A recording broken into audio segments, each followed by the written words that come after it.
প্রশ্নের মধ্যে তিনটি জিনিস দেওয়া আছে। দীর্ঘমেয়াদী দায় 40,000 টাকা এবং চলতি সম্পদ 25,000 টাকা এবং দেওয়া আছে চলতি অনুপাত। এখন চলতি অনুপাত মানে চলতি সম্পদ ভাগ চলতি দায়। এইখানে চলতি অনুপাত দেওয়া আছে 5:2।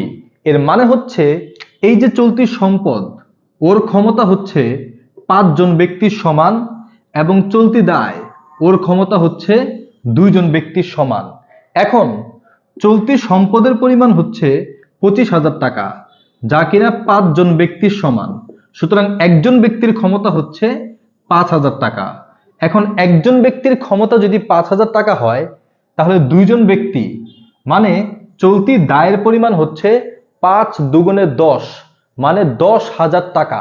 এখন মোট দায় মানে হচ্ছে দীর্ঘমেয়াদী দায় প্লাস চলতি দায়। দীর্ঘমেয়াদী দায় এটা তো প্রশ্নে দেওয়াই ছিল।